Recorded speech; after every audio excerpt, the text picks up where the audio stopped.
Magandang araw sa inyong lahat. Ako ho uli si JDB, ang inyong abang lingkod. Pag-usapan po naman natin ngayon ang nanay niyo, ang maharlika niyo. Okay. So kanina po, no, March 11, nagsalita siya sa prayer rally. Okay, via siyempre online. At doon, nako, nagkakakahul na naman ang kanyang mga samut-sari po na mga akusasyon. Okay, so hindi ko na ipi-play yung audio at baka ako i-copyright nila. Pero ito, nilista ko yung mga sinabi niya. Okay? So unang-una, ah, wala na naman pong ebidensyang ipinapakita. Okay, lahat naman ng banat niya dadaanin niya sa pagwawala, babato ng akusasyon, tapos dadaanin sa pagwawala, mangungumbinsi ng paghihimagsik sa gobyerno.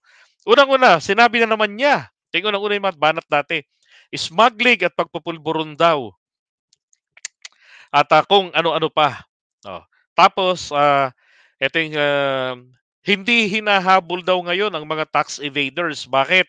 Kasi wala namang nababalitaan na mayroong tax evaders na naaresto o yung kinasuhan, di ba? Hindi ganong nung nakaraan ho kasing administration, may mga nababalitaan tayong ganon. Pero hindi nangangahulugan na yung tax evaders hindi po hinahabol kasi meron tayong isang bahagi ng gobyerno natin, isang ahensya natin na kung saan yan ang trabaho nila. Nire-review po nila yan. Yung mga buwis na binabayaran. Tinitignan nila tama ba computation, 'di ba? At saka yung sa nakaraang administrasyon like yung kay Lucio Tan, tsaka yung sa isa pa na sinabing hinabol po yung tax evader. Alam niyo nangyari doon nagkaroon lang puro ng agreement. Isipin niyo ho kung gaano katindi. Bilyones ang utang sa gobyerno natin dahil po sa hindi binayarang tamang buwis. 'Di ba? At isa nga diyan si Lucio Tan. Tsaka yung may isa pa, nakalimutan ko yung pangalan, naalala ko lang ngayon. Pero anong nangyari? Anong ginawa nung nakarang admin? Silingi lang, hindi ba't nagwawala itong isang babae na ano bang district ito, Parañaque yata, galit na galit kay Dulay. Oh, kasi yung naging compromise, ang laki bilyon ng utang tapos kung ilang milyon lang ang binayaran. Oh, pinagmumura siya ng babae na ito sa recording at wala na siyang pakialam, magalit pa si Dulay. Hmm. Ngayon, sino po yung habulin dito? Anak ng putya, paano pag hahabulin ng presidente yun? Nagkaroon na ng agreement, 'di ba? Na-settle na yung problema nila sa buwis. Oh, ngayon, ang sabi niya po rito, isa raw po isa raw po 'yan sa in-inform sa kanya ng mga nagtatrabaho sa gobyerno. Hindi na naman niya masabi kung saang parte ng gobyerno. So it must be from the tax department. Okay, from BIR. Na ang sistema daw po, for example, 4 billion yung babayaran pero million, kung ilang milyon na lang yung sisingilin o ipapasok. Kasi yung daw nahuli na tax evader ay pipressure rin ng gobyerno. Tapos ngayon magkakaroon ng settlement, 'di ba? Tapos kung magkano lang yung ilalagay doon sa ibabayad sa BIR, the rest ibubulsa na raw po nito nila Attorney Lisa Marcos. Kita niyo kahayop ng taong ito, ang klase ng pag-uugali. Oh, tapos tatanga-tanga rin yung mga nanonood. Pinaniniwalaan naman yung sinasabi niya. Ganun yata talaga pagkatanga, 'di ba? Ngayon, eto pa. Sabi, eto daw pong si PBBM hindi daw makapag-decide kung wala si Attorney Lisa. Alam niyo kung saan niya 'to nakuha? Binanggit kasi ni PBBM dati yan nung bago pa siya manumpa na kung ano yung magiging papel ni Attorney Lisa. So kunin niya bilang isang kanyang advisor. Ginamit na ni Maharlika panira ito kina PBBM na hindi makapagsalita. Well, hindi makapagdesisyon kung wala si Attorney Lisa. Alam niyo para sa akin kung meron akong ibang taong pagtitiwalaan na meron naman pong sapat na talino o higit pa nga kaysa sa akin. Si PBBM hindi abogado, hindi nag-law, 'di ba? Walang law background, di katulad ni Amy, graduate ng law, pero hindi lang nakapag-bar kasi walang 4 years na preparatory pala na walang na-submit na pruweba. Pinagbigyan lang siyang maka-enroll sa College of Law, kaya hindi siya nakapag-bar. Ngayon, mainam po na ang kukonsultahin ng presidente yung may alam at walang ibang mapagkakatiwalaan po bukod kay JPE ay siyempre ang asawa mo na law professor, 'di ba? Oh. Yun ang maganda ron, may tatanungin ka. Lisa, ano ba 'to? Paano ba 'to? Ano ba yung magiging mga repercussions dito pagka ganito sinunod ko 'tong kanilang request? 'Di ba pagka pinagbigyan natin, oh, 'di ba? Kaysa sa tatakbo ka pa sa, kausapin natin yung ating, yung presidential legal advisor, 'di ba? Eh, kung yung katabi mo na lang sa higaan puwede mo ng tanungin. Wala ring ano 'to, baga 'to, hindi rin nila naiisip yung value ni Attorney Lisa. Eh, ano naman ngayon, kung ano yung sabihin ni Attorney Lisa ay mag-matter para kay PBBM, eh, that is coming from someone who is knowledgeable pagdating sa mga batas. Tama naman ang desisyon ng presidente do'n, 'di ba? Hindi ho 'yun pagiging, underdesaya. Oh, and then isa ring binabanggit niya, ito yung nakakatawa kanina. Sabi niya yung pulburon test daw. 'Di ba? Kasi binanggit din 'yan, Vicky Buloy, na kahapon na hindi pa din daw ginagawa ni PBBM ang hamon ni Daddy Diggs na pa-drug test ito kasi nga raw po nagko-cocaine. Bangag noon, bangag pa rin ngayon. Eh hindi updated si Maharlika o sadyang nag-iingot-ingotan lang na hindi siya updated. Yan pa, chismosan, di magiging updated. Sa sinabi ni dating Pangulong Duterte pagkatapos ng February 25, 'di ba, evil rally sa Cebu. Oh. Hindi ko naman sinabi na drug addict si Bongbong. Pag sinabi ko kay Bongbong 'yan, patayin ako ni Bongbong. Di ko magawa 'yan kay Bongbong. Nung sinabi sa akin, "Di sinabi mo, nagdroga."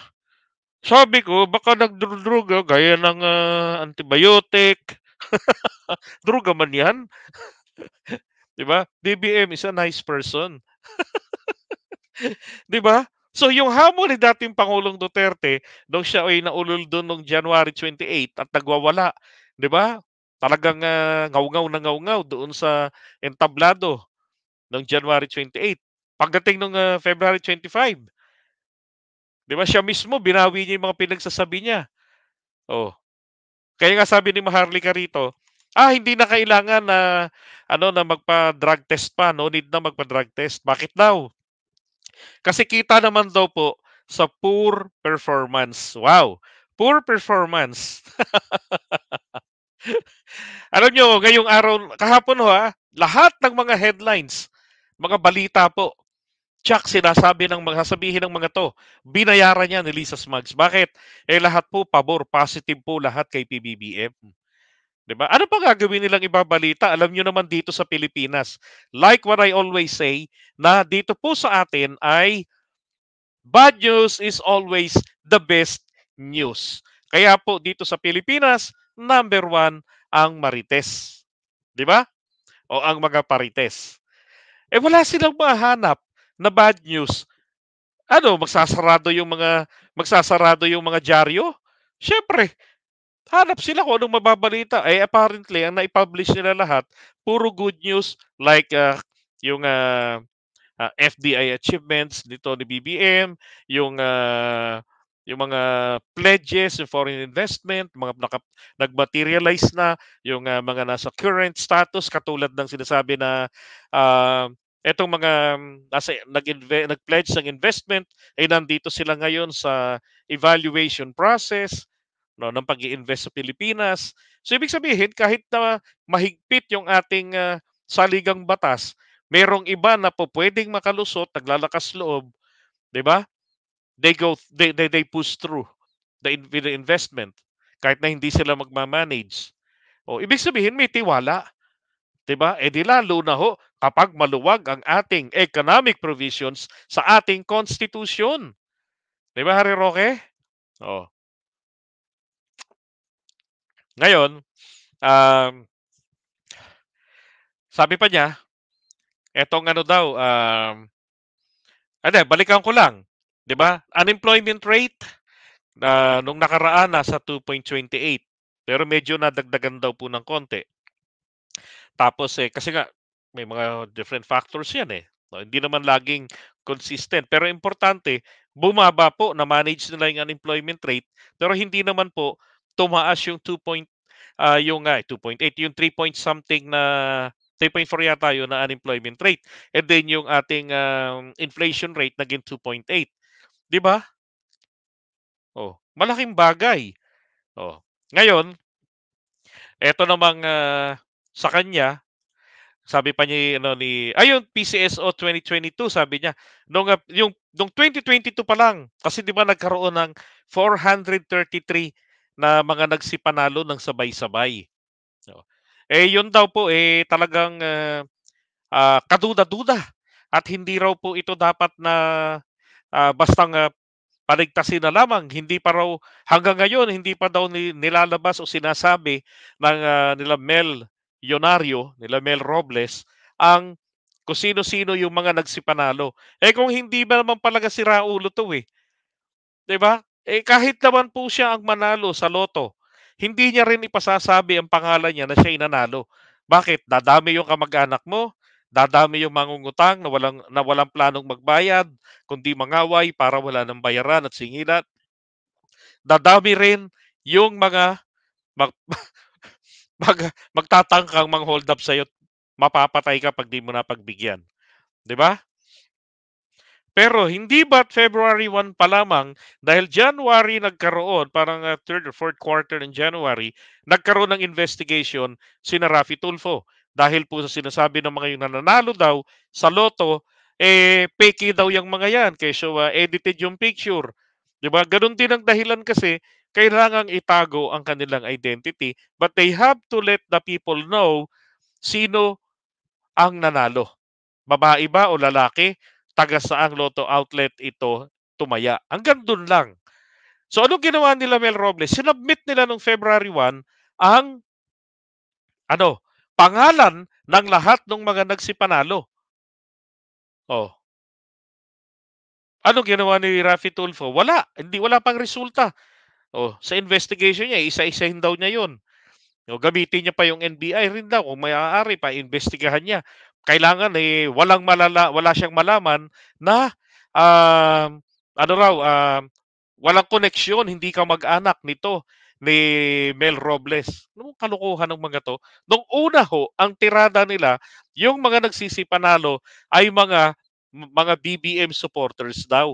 Bilang pagtanaw ng utang na loob sa mga 'to na gumastos nung kampanya at, hindi mabigyan ng puwesto, ipinapanalo na lang daw po sa loto. Siguro gawain nung nakaraang administrasyon, 'di ba? Kaya hindi lang pumasok sa isip, yun na yung sinasabi. O di kaya nanalo rin si Maharlika nung nakaraan, tingin niyo? Hmm. Ngayon, sabi pa niya, bakit daw ang pinag-iinitan ni Risa Ontiveros ay si Kibuloy? Ba't hindi raw ipatawag ni Risa Ontiveros etong mga manyakekoy na mga pare, yung mga pedophile, 'di ba? At saka ba't hindi daw balikan ito o simulan sa Congress, sa Senado, yung mga ghost employees ng mga 'to, hanggang sa ghost employees, mga kamag-anakan daw ni First Lady, ng mga ghost employees. Alam mo kung 'di ba naman gago 'to si Maharlika talaga, eh. Bakit pulubi ba mga Araneta? Yung angkan, yung pamilyang ito ni Attorney Lisa para mag-ghost employees? Baka si Maharlika rin, naisip ko lang, hindi kaya kabilang din siya? 'Di ba baka may ghost employees ang nakaraang administrasyon, kabilang siya?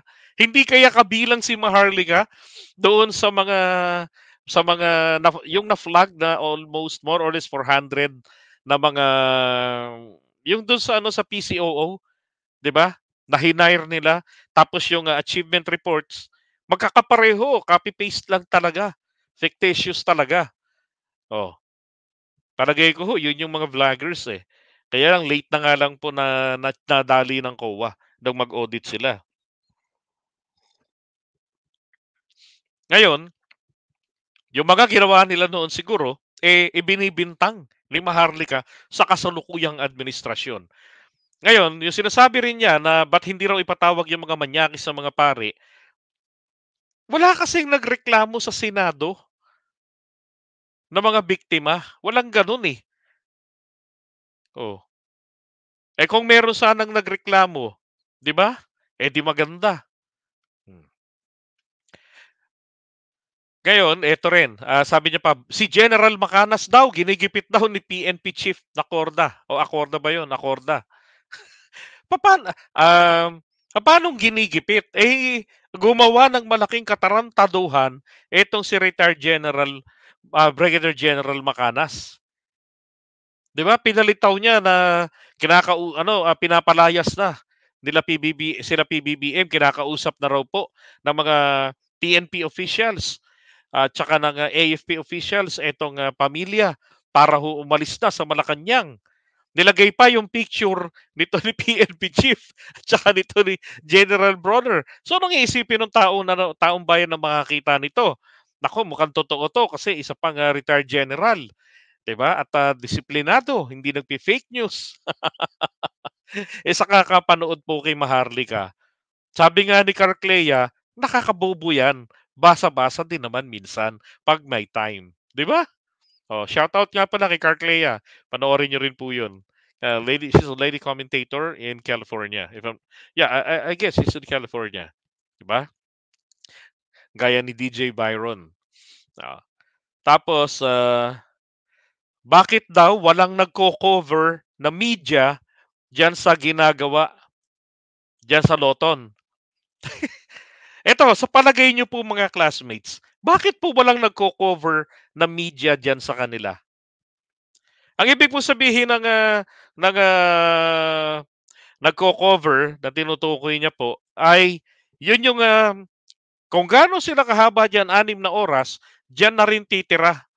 Alam niyo ang ginagawa kasi ng mga taga-media ganire, pupunta diyan, shoutout kay Maiyong Velasco ng Bantay, Ilocos Sur. Yan, shoutout po sa inyo, magandang gabi. Okay, so going back, ang ginagawa po nila diyan, sabi niya, yan, Bantag, Macanas, Kibuloy, roommate.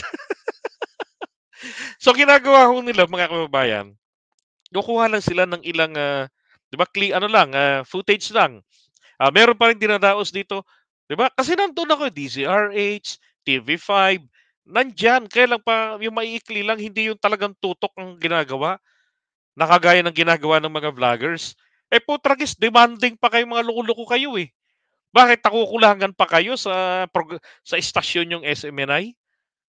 Oh, kailangan pang bakit anong pakialam ng buong Pilipinas diyan sa problema ni Kibuloy? Baka 'pag magpakali survey nga tayo, sabihin pa ng mga ibang Pilipino, "Sino si Abuloy? Si Kibuloy?" 'Di ba? Baka magganunan pa yang mga yan, eh. Oh, 'di ba runaway girl ng Belgium? Oh, eto pa, ah, tsaka isa pa, maalala ko lang kung bakit walang nagko-cover sa kanila. Siyempre nahihiya media na makadikit sa kanila. Kayo ba naman ang, kampo ng may-ari ng San Sinukob, pero ubod ng laki ng takot, kunwaring takot, 'di ba? Ayaw lang nilang madikit sa SMNI siguro para hindi sila magmukhang, nakakahiya naman, 'di ba? Ito pa, yun daw nga Go Negosyo page na kung saan ay naka-post ang picture ni Attorney Lisa, nilusob ng mga bashers, dinilit. Oh, ibig sabihin hindi raw po kaya nitong, Go Negosyo. Alang hiya, binastos niyo, binaboy niyo, 'di ba? Binaboy ninyo yung Go Negosyo page, eh. Sinisira nila yung algorithm. Natural ide-delete yun. Buti nga naging available ang comments. Kasi kung duwag, hindi ho po puwedeng mag-comments ng kahit na sinong Pilipino. Matapang, pinag-comment kayo kaya lang binaboy niyo. Sinisiraan niyo yung tao, negative yung comments niyo, di makakasama sa kanilang algorithm, tama lang na i-delete, 'di ba? Alam niyo ang pinakasimple lang naman din, etong, pinagngangangaw-unayan ni Maharlika, excuse me, ay wala pa rin naman po siyang kaimik-imik sa 51 billion ni Pulong, 'di ba? Kung ano ang nangyari rito, saan napunta ito? Oh, wala. tahimik. Tahimik din siya ron, hindi man lang niya binanatan bakit nangyari ito. 11 days naubos yung 125 million pesos na confidential fund si Sarah. Bakit ginamit mo Inday sa free rides? Dapat yung sweldo mo na lang pinang free rides mo, yung libreng sakay. 'Di ba dapat gano'n ang tirada niya do'n? Mayaman ka, 'di ba? May gasolinahan kayo. Tangina mo ninyo, Barsaga kalokohan mo, gasolinahan. Hindi ako naniniwala do'n sa kuwentong 'yun ni Nino, 'di ba? Oh, bakit tahimik? Ba't hindi niya binanatan si Inday na, "Bakit ginamit mo 'yan sa pangkabuhayan ay klabo? Eh, ang pera ng taong bayan kailangan lang 'yang puwede 'yang gastusin 'pag gagamitin mo lamang sa base sa guidelines na kailangan merong direct impact sa peace and security, sa national security at saka sa peace and order, sa mga gano'ng klaseng aktibidades. Hindi sa kung ano-anong mga kapunyetahan na mga tree planting na yung mga seedlings, nahihingi lang naman 'yan sa Bureau of Plants and Industry. Nahihingi lang naman sa BPI 'yan, nag-tree planting kami nung mountaineer pa ako, diyan sa Louisiana, Laguna. Oh, nahingi lang namin 'yun. Sus Mariosep, ay anong buhay 'to, ah. Ang ginawa lang alam mo maliwanag lang ang ginawa ni Maharlika talaga ron, binudol lang niya yung mga tao. Isipin mo pupunta ka ng prayer rally, 'di ba, magdadasal ka na ako nakaka-relate ako sa kanila because I'm a born again Christian. So pupunta kami diyan sa labas mananalangin, 'di ba, para kay pastor, para sa aming pangulo, na sana matapos ng lahat ng kaguluhang ito. Okey lang naman 'yun, wala namang mali po dun, 'di ba? Eh, yung problema, eto na, kakanta sila, praise and worship song, 'di ba, from Hillsong, from Don Moen, ganda nung kantahan nila, talaga hong nakaka-bless. Eto na, pagdating ng mga katulad ni Ka Eric, ng katulad nila Attorney Trixie, ng katulad nito nila Lauren Badoy, nito lalo na nito ni Maharlika, shit, 'di ba? Mag-aalab ang puso mo sa galit sa gobyerno, mawawalan ka na ng respeto, lumabag ka na sa utos ng Diyos, igalang ang mga pamahalaan sapagkat sila ay itinalaga ng Diyos. Paano sila itinalaga ng Diyos? Simple lang, dahil po sa inyo na bumoto. 'Di ba? Dahil po sa atin mga botante. Oh, 'di ba? Yun po ang pagtalaga ng Diyos sa kanila base sa ating free will. No. Eh hindi nila nirerespeto na dahil etong si Maharlika, ang banat nito ni Claire Contreras, Claire Eden Contreras, 'di ba? Pinag-alab yung kanilang kalooban. Hmm. Alam niyo ho, sa mga ganyang prayer rally, sa mga gawain na para sa Panginoon, alam nyo, hindi po tama na hahaluan nyo ng mga demonyo na magsasalita sa harapan nyo. Kasi yan pong mga pagdaraos na ganyan. Tanong nyo sa kahit na kaninong Kristiyano po, maging sa Katoliko, ewan ko lang kung sa applicable din sa iba. Ha? Hindi po dapat hinahaluan yan ng may magsasalita diyan na para sa politika, may magsasalita diyan sa inyong yung pulpito na gagamitin yan tapos ilalabas ang kanyang kapraningan laban sa isang grupo, laban sa isang tao, titirahin niya. Oh, hindi ho puwede yung gano'n. Bawal po yan sa Biblia sapagkat yan ay tinuturing na yan ay dakong kabanal-banalan. Hindi po yung ganyang ginagawa yung nagiging dako ng mga kahangalan. Eh, yan ay kahangalan ang ginagawa nila diyan. Napayagan sila Maharlika, imbitahin na siraan ng gobyerno.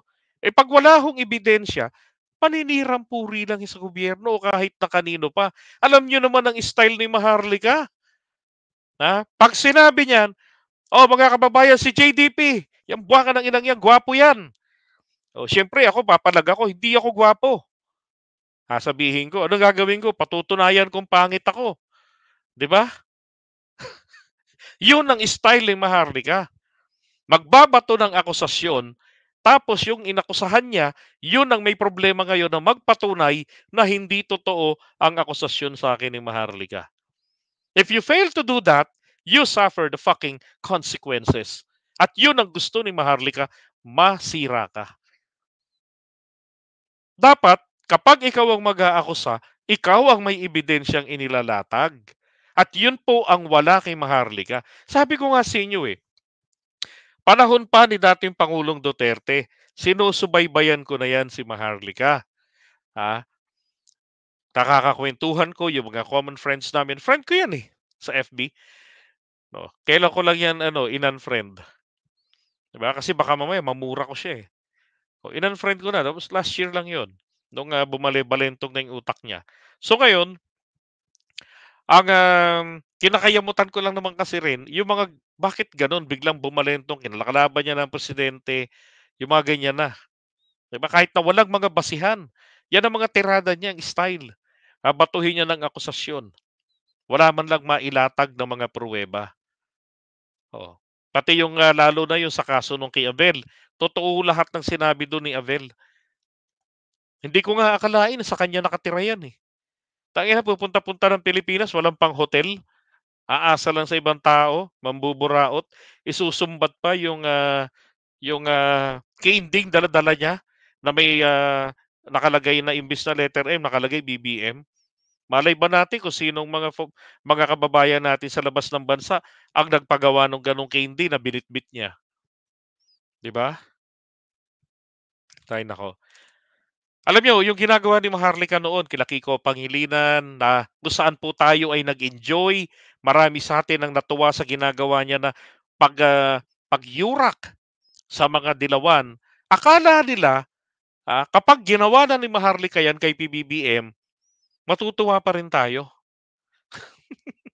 Natuwa tayong gawin niya yun kasi unang-una parang first, 'di ba? One of a kind. No. Tsaka isa pa ayaw natin sa mga dilawan sa kanila. Ngayon ginagawa niya sa presidente na kung saan gustong-gusto ng taong bayan. Sa kabila ng samot-saring paninira nilang pinagagagawa laban dito kay PBBM, 'di ba? Ay nako. Wala sa hulog. Ako bihira ko lang naman pong patulad to si Maharlika Oh. Naalala ko kailan ko pa ba 'to huling kinontent? Tagal na, 'di ba? Kasi nakakairita pati Diyos ko po boses lang kaya hindi ko na nga plinay. Pero kung gusto niyo marinig yung sinasabi ko na mga dinaldal ko kanina rito, mapapanood niyo yan, nandiyan yung link sa ibaba. Mamaya pagkatapos ng ating live stream, 'di ba? Sabi ni Storm Rider, mga candy na uwi ni Hitad noon binili lang sa Dollar Tree store. Ngek.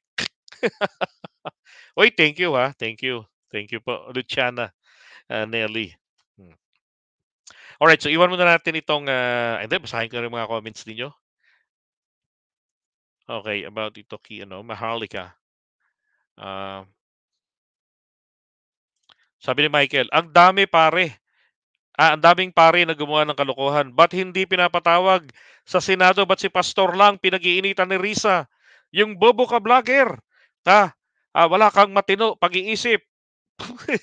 Sir, intindihin mo, iisa-isahin ko po uli. Ha? Unang-una, hindi ho pinag-iinitan ni Risa Ontiveros si Kibuloy. Okay? Tanungin kita para mapatunayan ko sa'yo at mapatunayan mo rin sa sarili mo na hindi siya pinag-iinitan. Ito yan Ah, anyway, ilang kaso ba ni Kibuloy ang dinidinig ni Risa Ontiveros? Sige nga. Ito isa pa. Ito bang kasong to ni Kibuloy, may nagreklamo ba sa Senado laban dito kay Kibuloy? May nagdala ba ng reklamo rito kay Ontiveros? Ito bang mga manyake ko, itong mga hayop na mga manyak na baklampari na yan, meron bang mga Katoliko na biktima niyan na nagsampa ng reklamo diyan sa tanggapan ng Senado? Meron ba? Wala. Bakit wala? At nakakainis dahil wala. Ha? Kasi namin yan pari namin yan 'Di ba? Dapat hindi niyo ho kinukonsente. Hindi niyo kinukonsente. Kahit pari pa yan, dapat yung putulan ng utin yan. 'Di ba? Yung mga baklang pari na yan, mga pedophile na yan. Hindi lahat ng pari tarantado, hindi lahat gago. Pero maraming mga gago. Ito rin ang problema kasi sa kanila, eh. Yan pong mga yan kasi, what makes it hard for them na mapanagot, alam niyo ba na yang mga paring yan, hindi na po yan Filipino citizen? Dugong Pilipino na lang sila, pero the moment na maging pari sila, nagiging Roman citizen na po sila. Sila po ay mga mamamayan na po ng Vatican, ng city-state. Kaya ang ginagawa kapag ka merong manyakol, inililipat lang nila ng ibang lugar. Kaya hindi ho nakukulong. Hmm. Kaya nga dapat dito, 'di ba? Pinapanagot yang mga yan. Ano yan, talagang hinaharang dito yan. Ang problema, walang nagsasampa ng reklamo eh. Oh, pero lilinawin ko lang sa iyo, Michael Pagar. Ah, may problema kasi diyan sa sinasabi mo. Bakit kikibuloy? Kikibuloy kasi nireklamo talaga siya. Nina Amanda, may mga lumapit kina Risa Ontiveros. At kung yan, si Kibuloy ay pinag-iinitan, anong petsa na? March 2023 na. Eh di sana noon palang 2022, pagka, 'di ba? Senadora din naman si Risa Ontiveros. Oh, pinag-initan niya ba noon? Meron ba siyang hearing para kay Kibuloy? Wala rin naman eh, 'di ba? Nagkataon lang talaga ngayon na malakas ang loob ng mga Pilipino na magsumbong. Bakit? Kasi hindi po pumapanig sa kanino mang o kaalyado o umaalyado lamang, umaawra ang ating presidente.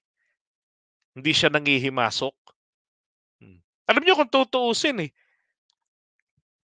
expected na magiging disadvantage yan ng ating presidente na hindi niya kinukonsinti si Kibuloy. Pero ano yon? Does the president mind that? No! Hinayaan lang niya yan. Bakit? Diba, tiwala naman ng Pangulo na kayang-kaya ni Kibuloy lusutan yan. And besides, bago pa siya maging presidente, problemado na si Kibuloy. Hindi naman tama na si BBM ang magiging solusyon. 'Di ba? Tapos sa kanya binibintang ngayon itong mga kapighatian na dinadanas ni Kibuloy. Inaani na lamang niya ah, ang consequences ng mga ginagawa niya. Hmm. Sabi ni Betchay, may mga pari na din, JDB, na umalis sa pagkapare. Naku, mabuti naman.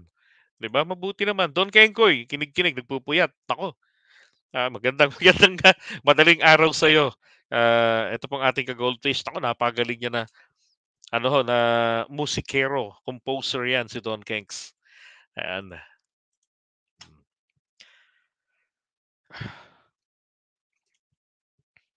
Okay, turn from Eagle's Eye 357 Bullseye. Si Attorney Trixie isang ampalaya sumapi na kay Kibuloy na demonyo. Grabe, sumapi talaga doon. Hmm. Okay lang po 'yun. Ang mahirap kasi kung hindi sila sumapi, katulad ni Daddy Diggs hindi sumapi sa kulto ni Kibuloy, 'di ba?